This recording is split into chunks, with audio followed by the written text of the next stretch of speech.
భారతదేశ వ్యాప్తంగా భారతీయ జనతా పార్టీని ప్రజలు వ్యతిరేకిస్తూ ఉన్నారు అన్నదానికి నిదర్శనమే ఇప్పుడు ప్రస్తుతం వెలువడుతున్నటువంటి ఫలితాలు. ప్రజల తీర్పు ఏదైనా కానివ్వండి, కానీ పూర్తి స్థాయిలో భారతీయ జనతా పార్టీని వ్యతిరేకిస్తూ బీజేపీ హటావ్ దేశ్ బచావ్ అనే నినాదంతో భారతదేశ అంటే ఉత్తర భారతదేశ ప్రజలందరూ కూడా బీజేపీ ఆర్ఎస్ఎస్ మోడీకి వ్యతిరేకంగా ఓట్లు వేస్తూ ఉన్నటువంటి పరిస్థితులు మనం చూస్తూ ఉన్నాం. గత ఎన్నికల్లో చూస్తే 2019లో హర్యానాలో బీజేపీకి వచ్చింది 40 స్థానాలు మాత్రమే. మొన్న పార్లమెంట్ ఎన్నికల్లో వచ్చింది 5 స్థానాలు మాత్రమే. కానీ ఈ రోజునేదో ఫలితాల విషయంలో చాలా పెద్ద ఎత్తున సమీక్ష చేయవలసినటువంటి అవసరం ఉంది. పైగా జమ్మూ కాశ్మీర్లో భారతీయ జనతా పార్టీ ఆర్టికల్ 370ని రద్దు చేస్తూ తీసుకున్నటువంటి నిర్ణయాలు, అంటే బుల్లెట్ కంటే కూడా బ్యాలెట్ గొప్పది అని నిర్ణయిస్తూ ప్రజలందరూ కూడా భారతీయ జనతా పార్టీకి వ్యతిరేకంగా ఓట్లు వేయడం జరిగింది. రాహుల్ గాంధీ గారు నేనున్నాను, ఎవరు భయపడొద్దు, ధరో మత్ అనే నినాదంతో కన్యాకుమారి నుంచి కాశ్మీర్ వరకు కూడా పాదయాత్ర చేసినటువంటి యోధుడు, ప్రజలకి భరోసా ఇచ్చినటువంటి జననాయకుడు. అదేవిధంగా మణిపూర్ నుంచి మహారాష్ట్ర వరకు కూడా న్యాయయాత్ర చేసి ప్రజలకి అండగా ఉంటాను అని చెప్పి ఒక నమ్మకాన్ని కలిగించినటువంటి గొప్ప ధీరుడు, జననాయకుడు రాహుల్ గాంధీ గారికి మద్దతుగా ఆయన ఉన్నాడు అన్న ధైర్యంతో భారతీయ జనతా పార్టీకి వ్యతిరేకంగా ఈ రోజులు ప్రజలు బయటకు వచ్చి చాలా ధైర్యంగా ఓట్లు వేస్తూ ఉన్నారు. దీన్ని అందరం స్వాగతించాల్సినటువంటి విషయం. మరి కేంద్ర రాష్ట్ర ప్రభుత్వాలు రెండూ కూడా ఆంధ్రప్రదేశ్లో కూటమి అధికారంలోకి వచ్చిన తర్వాత మనం చూస్తూ ఉన్నాం ఇక్కడ ఉన్నటువంటి రాష్ట్ర పరిస్థితులు.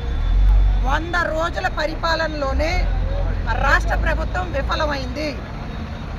ఉచితంగా ఇసుక ఇస్తాను అని చెప్పారు, నాణ్యమైనటువంటి మద్యాన్ని ఇస్తానని చెప్పారు, నిత్యావసర ధరలు తగ్గిస్తూ ఉన్నారు, పెట్రోల్ డీజిల్ ధరలు తగ్గిస్తూ ఉన్నారు, ముఖ్యంగా మహిళలకు అండగా ఉంటాము, రక్షణ కల్పిస్తూ ఉన్నారు. ఏ ఒక్క అంశంలోనూ కూడా ఈ రాష్ట్ర ప్రభుత్వం నిజంగా ఎటువంటి అంశాలని పరిగణలోకి తీసుకోకుండా న్యాయం చేసిన పరిస్థితులు కనిపించడం లేదు. కేవలం ప్రచార ఆర్భాటాలకే పరిమితం అవుతా ఉంది.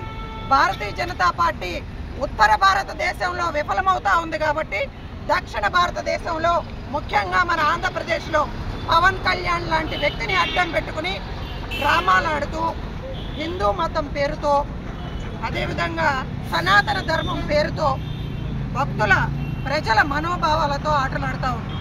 తిరుపతి లడ్డూ విషయంలోనే చూసాం మనం. కల్తీ జరిగిందో లేదో ఇప్పటివరకు నిర్ధారణ కాలేదు, కానీ కల్తీంది జరిగిందని చెప్పి ముఖ్యమంత్రి చంద్రబాబు నాయుడు అత్యుత్సాహంతో ప్రెస్ మీట్ పెట్టడం, దానికి మద్దతుగా పవన్ కళ్యాణ్ గారు మరి ఎప్పుడూ లేనిది ముత్తైదువులు ఆడవాళ్లతో మరి గుడిమెట్లు కడిగించి మనం పసుపు కుంకుమ పెడతాం. ఆయనే స్వయంగా గుడిమెట్లు కలిపి ప్రక్షాళన చేసుకుంటాను అని చెప్పి మరి ఇటువంటి తిరుపతిలో పాదయాత్ర చేస్తున్నానని చెప్పి తిరుపతి లడ్డు విషయంలో రకరకాలుగా దుష్ప్రచారాలు చేస్తూ కోట్లాది మంది భక్తుల మనోభావాలతో ఆడుకుంటా ఉన్నారు. ఇంతకీ పాపం చేసింది ఎవరు? మీరా లేకపోతే గత ప్రభుత్వమా? మరి పాప ప్రక్షాళన మీరెందుకు చేసుకుంటా ఉన్నారు? ఇది మీరు ప్రజలకు తెలియజేయాలి. ఈ రోజున ఆంధ్రప్రదేశ్లో అన్ని రకాలుగా 100 రోజుల్లో విఫలమైనటువంటి కూటమి ప్రభుత్వం మరి కొత్తగా మద్యం పాలసీని తీసుకొచ్చింది. ఇక్కడే నిన్న ఫేస్బుక్లో చూశాను, ఒక జనసేన నాయకుడు చలవశెట్టి రమేష్ గారు స్వయంగా ఫేస్బుక్లోకి లైవ్లోకి వచ్చి, అయ్యా మమ్మల్ని కూడా కలుపుకుని పోండి, మేము కూడా ఉన్నాము ఈ మద్యం వాటాలు పంచుకోవటానికి అని చెప్పి మాట్లాడుతున్నటువంటి పరిస్థితి. ఇక్కడ స్థానికంగా ఉన్నటువంటి గన్నవరం నియోజకవర్గం ఎమ్మెల్యే గారు ఎక్కడా కనపడలేదు అని చెప్పి ప్రజలు చెప్తా ఉన్నారు. వరదలు వచ్చినాయి, అనేక ప్రాంతాలు జలమయమైనవి, మునిగిపోయినాయి, కానీ స్థానిక ఎమ్మెల్యే మాత్రం కనపడలేదు అని చెప్పి ప్రజలు స్వయంగా నాకు చెప్పడం జరిగింది.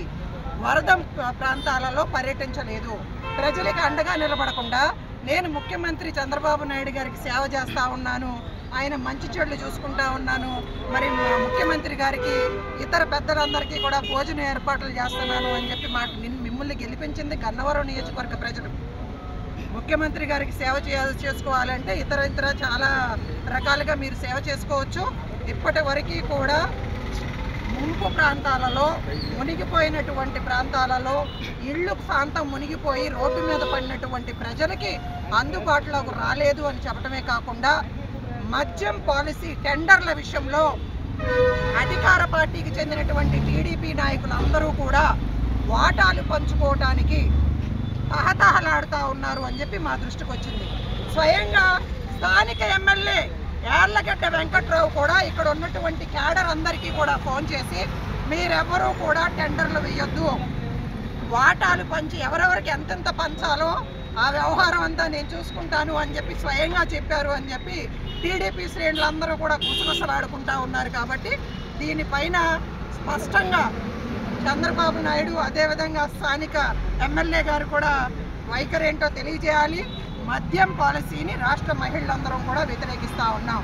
మిమ్మల్ని అడిగింది నాణ్యమైనటువంటి మద్యం తక్కువ రేటుకి ఇస్తున్నాము అని చెప్పి మీరు చెప్తా ఉన్నారు. కానీ రాష్ట్ర మహిళలు ప్రజలు కోరుకుంటా ఉన్నాం, నిత్యావసరాల ధరలు తగ్గించండి. దసరా, దీపావళి, ఆ తర్వాత క్రిస్మస్, నూతన సంవత్సరం, సంక్రాంతి పండుగలు రాబోతూ ఉన్నాయి. కాబట్టి నిత్యావసరాల ధరలు రేట్లు ఆకాశాన్ని అంటని కావాలంటే ఒకసారి మరి టీడీపీ నాయకులు, కూటమి నాయకులందరూ కూడా మార్కెట్లోకి రండి, తీసుకెళ్ళి చూపిస్తాం. ఉల్లిపాయ ధర మహిళల కంట కన్నీరు తెప్పిస్తా ఉంది. పప్పు, ఉప్పు, చింతపండు, నూనె ఏవి కూడా కొనుక్కునే పరిస్థితులు లేవు.